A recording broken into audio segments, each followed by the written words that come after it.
G Files, Big Debate. इस लड़ाई का, जो कि बेसिक क्वेश्चन होगा किसी भी भारतीय का, इस लड़ाई का हमारे देश पर क्या असर पड़ा है और आगे क्या पड़ सकता है? देखिए, अभी तक ज्यादातर जो कन्वेंशनल विजडम है वो वही है जो आपने कहा कि नेटो के अपने दरवाजे, अपने बॉर्डर पर आने से पुतिन नाखुश थे और अभी तक व्यापक तौर पर इसी की चर्चा हुई है। लेकिन जैसे जैसे ये प्रकरण बढ़ रहा है तो और विषय और मकसद समझ में आ रहे हैं, खास करके जैसे ये एक स्ट्रेटेजिक एडवांस से अब ये एस्केलेट कर चुका है, दुनिया ऐसे फुल स्केल वॉर की ये दे रही है, एक टेरिटोरियल इम्पैक्ट भी हो चुका है। So now it is a full blown state of war. लेकिन इसका टाइमिंग बहुत की है। इसका टाइमिंग जो फरवरी का टाइमिंग था,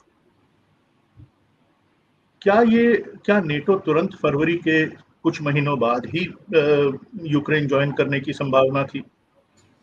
इस बात पर चर्चा कभी नहीं हुई, क्योंकि हमको मालूम है कि नेटो नॉर्मल कोर्स में किसी भी नए मेंबर का नेटो ज्वाइन करना एक टाइम टेकिंग प्रक्रिया होती है। इस बात पर समहाउ वैश्विक स्तर पर कहीं कोई चर्चा सुनाई नहीं दी है। कुछ अन्य राष्ट्रों का एक फास्ट पेस ज्वाइनिंग का सिलसिला कुछ इधर रहा, 2 राष्ट्रों का बाल्टिक। लेकिन अब सोचने को मजबूर होना पड़ रहा है कि क्या और आयाम थे इसके। और एक आयाम जो इस फरवरी के जो घोषित 1-1.5 महीने के का जो टाइम फ्रेम था उससे मिलता जुलता समझ में आ रहा है, वो 21 जुलाई 2020 का यूक्रेन के संसद में पारित एक बिल है, जिसमें उन्होंने कहा कि वो 1 साल के अंदर अंतर्राष्ट्रीय लोगों को मतलब गैर Ukrainian ownership of agricultural land की तरफ मूव करेंगे। और इसको लेकर यूक्रेन के अंदर भी बहुत ये रहा।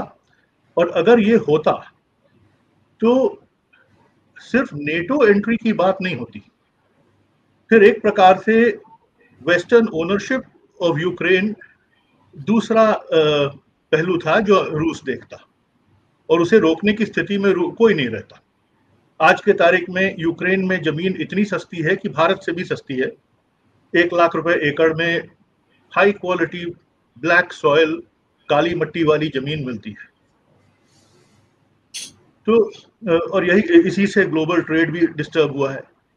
तो कहीं ना कहीं जो बात वेस्ट दबाए रखा और इस जो नए और जो नेटो और टेरिटोरियल एक्सपेंशन की कहानियों में जो बात कभी उभर के नहीं आई, वो पश्चिम का एक नया एजेंडा है एग्रीकल्चरल लैंड कब्जा करने का, जो कि क्लाइमेट चेंज के तहत कभी आता है, जैसा कि भारत के संदर्भ में अभी एक वो I2U2 ट्रीटी के क्लाइमेट चेंज ट्रीटी में कहीं बीच में दबा हुआ है कि भारत जमीन एग्रीकल्चरल लैंड देगी, जो कि हमारे यहाँ कानूनन जायज नहीं है। लेकिन हमारे प्रधानमंत्री भी दस्तखत करके आगे हैं यूएई में। तो पश्चिम का ये जो एक हिडन एजेंडा चल रहा है, इसका भी आकलन अब जरूरी हो गया है, खास करके जब यूक्रेन का एक अंश रूस ने अनेक्स कर लिया है उसके उपरांत। और इस विषय को कोई उठा नहीं रहा है। जरा अगर रूस भी नहीं उठा रहा है तो जरूर इसमें कुछ और दांव पेच हैं। बट ये जो इकोनॉमिक आयाम है, दूसरे तरफ यूरोप कहता है, एक तरफ तो कहता है कि रूस सारा दारोमदार यूरोप के एनर्जी क्राइसिस का रूस पर डाला जा रहा है। लेकिन रूस ने तो मना नहीं किया उनको गैस देने से, उन्होंने खरीदने से इनकार किया। तो वो यूरोप कहीं ना कहीं ये कह रहा है कि moral responsibility is equal to economic responsibility, and morality जो है ये तो जितने नजरिए हैं उतने नजरियों से अलग अलग ढंग से पेश की जा रही है। तो ये जो अभी जो जनरल असेंबली में जो वोट हुआ है, ये वेस्टर्न लिबरल मोरालिटी की जीत है, क्योंकि उनका सिक्का आज चलता है। उनका सिक्का इसलिए चलता है क्योंकि डॉलर की प्रधानता है। यदि डॉलर की प्रधानता समाप्त हो जाती तो उनका सिक्का बंद हो जाता चलना। जो विश्व के सामने जो आजकल उन लोग भी बात कर रहे हैं, क्लाइमेट चेंज की बात कर रहे हैं और फूड सिक्योरिटी की बात कर रहे हैं, जिसके आधार पर उन्होंने भारत से जमीन लेने का प्रस्ताव रखा है। हमारे यहाँ फूड सिक्योरिटी का प्रॉब्लम नहीं है। हमारे यहाँ फूड सिक्योरिटी का प्रॉब्लम 60 के दशक तक था, जब अमेरिका हमको कैटल फीड, लाल गेहूं देता था खाने को और शर्तें लगाता था हमारे ऊपर।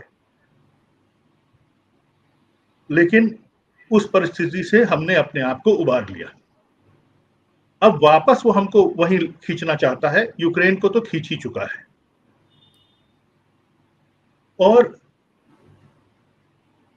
ऐसे तो ये जो पश्चिम का जो ब्लॉक है एक प्रकार से, जो जनरल असेंबली में गिनती में, क्योंकि छोटे देशों का भी वही जनरल असेंबली में अस्तित्व है जो बड़े देशों का है, और जितने देश आर्थिक या फूड सिक्योरिटी के तौर पर असमर्थ हैं या कम विकसित हैं, वो उस ब्लॉक पर डिपेंडेंट है।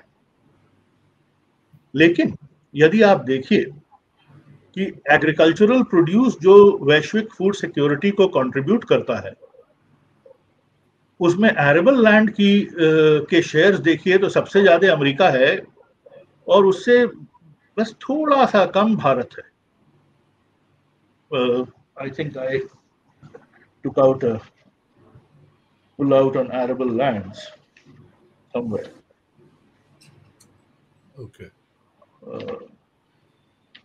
हाँ, अमेरिका के पास 157.7 मिलियन हेक्टेयर्स हैं एरेबल लैंड। भारत दूसरे नंबर पर है 156 मिलियन हेक्टेयर के साथ। तो ये जो I2U2 के तहत जो वैश्विक फूड सिक्योरिटी प्रपोजल है, उसमें भारत से मांगा जा रहा है क्योंकि हमारे पास ज्यादा है, लेकिन अमेरिका के पास से तो हमसे 1 मिलियन ज्यादा ही है, उनसे भी क्यों नहीं मांग लिया जा रहा है। तीसरे नंबर पर रूस है 121 मिलियन, चौथे नंबर पर चीन है 119 मिलियन।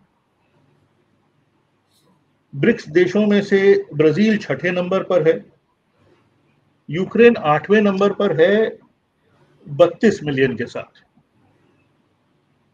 अब ये जो ग्लोबल स्तर पर जो एक dollar world and possible non dollar future world की जो रस्साकसी है, जिसमें ब्रिक्स एक खास रोल अदा करता है, तो उसमें तो हम स्पष्ट देख रहे हैं कि उसमें ब्राजील भी इन टॉप 10 कंट्रीज में ब्राजील भी है, रूस भी है, चीन भी है, भारत भी है एरेबल लैंड के।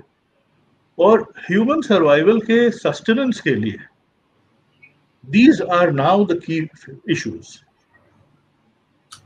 और अगर इनको नहीं समझा जाए और केवल एक स्मोक स्क्रीन बनाकर उसमें हर चीज को समझने का प्रयास किया जाए, और विश्व के छठे सबसे बड़े एरेबल लैंड बैंक को एक ब्लॉक शिफ्ट करा ले अपने तरफ, और इस विषय पर यूक्रेन का जो फार्मिंग कम्युनिटी है वो जेलेंस्की के साथ नहीं है। वो बार बार कह रहा है कि यदि ये लैंड सेल अलाउ हुआ तो उनके हाथ से एग्रीकल्चर निकल जाएगा, या तो ओलिगार्क्स खरीद लेंगे या तो वेस्टर्न नेशंस एंड उनके कंपनीज खरीद लेंगे। तो क्या यूक्रेन का एक एलीट वर्ग जो कि जिसका एक पैर अमेरिका में एंकर्ड है, जैसा कि हम सभी विकासशील देशों में देखते हैं कि ये एलीट वर्ग अपने देश को बेचता है, तो पैरिटी की जो बात आती है, और अमेरिका को हर जगह फायदा क्यों मिलता है? फायदा इसलिए मिलता है, आज हम कहते हैं कि भारत 5वें नंबर का वैश्विक इकोनॉमी है, लेकिन जब ट्रेड होता है तो ट्रेड मॉनेटरिस्ट आधार पर होता है, और मॉनेटरिस्ट आधार पर जब जो इंडिविजुअल ट्रांजैक्शन करता है तो ऑब्वियसली उनका एक अपर हैंड रहता है, क्योंकि जो करेंसी एक्सचेंज वैल्यूज हैं जी, तो this is the basis of unfairness in international relations. और इन बातों को समझे बिना ये स्टैंड लेना कि एक अग्रेसर है और दूसरा विक्टिम है, this is the Zelensky has gone back to his old role of the clown, but a very dangerous one. He was a stand-up comedian once. Yes, he was literally a clown.